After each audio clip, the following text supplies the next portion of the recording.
Like if I'm here watching and she's there, like I can literally like, I'll watch her and her reaction go, oh my God. So congrats on your return to the bold and the beautiful. Would you call it unexpected?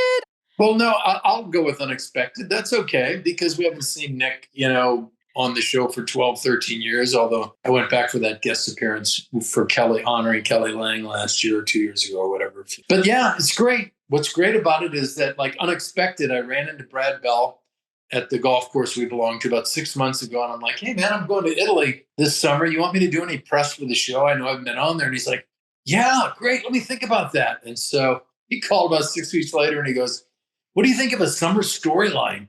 And then we wind up finishing it in Naples and we'll shoot over there at Capri and, Amalfi Coast. And he just said, well, let's do a summer story arc because I have to be back in Vancouver for When Calls the Heart, that series I've been on for 13 years. So we had a window of time here and fit it in. Is this just like a small arc? Like the show's been picked up for 3 more years. Like what can you share? It looks like there may be more life for Nick. I mean, we don't know, but I just literally got the script this morning. I shoot next week with Kelly on the wrap up to this arc, and it looks like they're leaving a cliffhanger. So what was it like, returning and working with Kelly again? Did it feel like you were picking up right where you left off? Yeah, seriously, yeah. I mean, I call it jumping on a fast-moving train. You've got about 10 minutes to kind of reconnect. Hey, hi, oh, yeah. And it's like, okay, let's roll. What was great is when Nick first saw Brooke, she came into Forced Recreation with a trench coat on.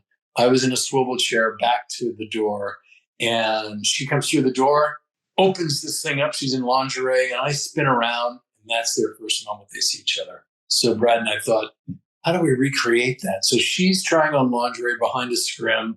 I've taken her robe. All of a sudden she goes, is someone here? Ridge? And I put my hand around the scrim with the robe, and then I appear and she's in this lingerie. She's like, Nick! We did our best to recreate that first moment they met. So have you kind of given any thought to like how you're going to balance When Calls the Heart and this? I've got 4 months. I leave in a couple of weeks to go to Vancouver that I'll be doing When Calls the Heart. So I think it'd be great to be able to be a CBS B&B guy and a Hallmark When Calls the Heart guy, a Hardy guy. That might be something that would be fun for me, because what I've been able to do, I'll share with you, is dust off my old romance guy. What was so great about coming back is the primary motivation was Nick was one thing: to wake Brooke up to this toxic pattern with Ridge and to win her heart. Period. That's it. Has there been like a little hole in your heart? Well, I kind of felt that more when I was on set, when I went back. Like, there's this window of like, listen, nighttime television, to be on going into season 13, like, it's fantastic. I love it.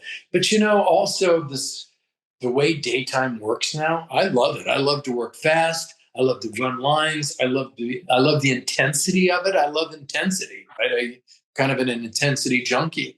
And so to be able to form a performance, to create a performance, to really feel like you nailed it, that's my goal when I'm on The Bold and the Beautiful. And that's what I strive for. And I think all the actors do. You're obviously known for playing the heartthrob as well, Melrose Place, another heartthrob. Do you still keep in touch with anyone from Melrose Place?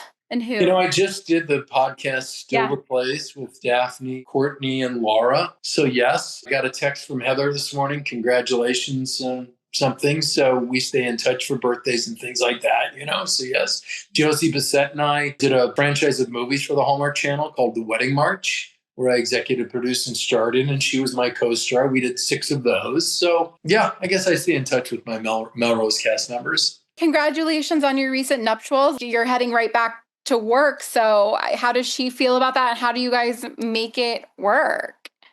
Well, it was pretty cool to get married, and then our honeymoon, we went right over to Naples and the Amalfi Coast, and then B&B came in 6 days after that, and we moved right into the B&B world, shooting over in Naples. So we kind of planned that, to be honest. And that's how this whole kind of storyline evolved. And yeah, so it was sort of a package deal. That's how I'll describe it. Does she help run lines with you? And does she watch the show with you? Like, do you guys watch it She, together? she watches When Calls the Heart. She's a Hardy. They're called Hardies. And so I'm able to measure the show by watching Michelle, my wife now. Because she, like, if I'm here watching and she's there, like, I can literally, like, I'll watch her and her reaction go, ah, oh my God. Because she's totally engaged as a normal person. I can't watch shows as a normal person, right? I think technically and what could have been happened here and I could have been better. She watches as a normal person. Okay. Now we've never watched Bold and the Beautiful together, but I think once it starts to air, maybe she'll record it and maybe we'll have some time to check out some of those episodes and see how she reacts to that. But she's fully invested in One Calls the Heart in terms of how it moves people and touches people. Are you still enjoying your honeymoon newlywed phase? Yeah, it's an adjustment in terms of my schedule for sure, right? And Michelle's a singer and she has a band, an R&B rock band. So she's just a monster singer. So yeah, we're able to make it work. We haven't really changed anything. It's kind of cool. She has her place. I still have mine. We're both super comfortable in our places and going back and forth. And so we've decided let's not rock the boat, and sell this and sell that and try to find something. So we're kind of living the life we lived when we were dated, that we take a couple nights off, and then we, trade off who's going to be where, because I think we both know that the older we are, it's nice to have a little space, not too much, but it's okay.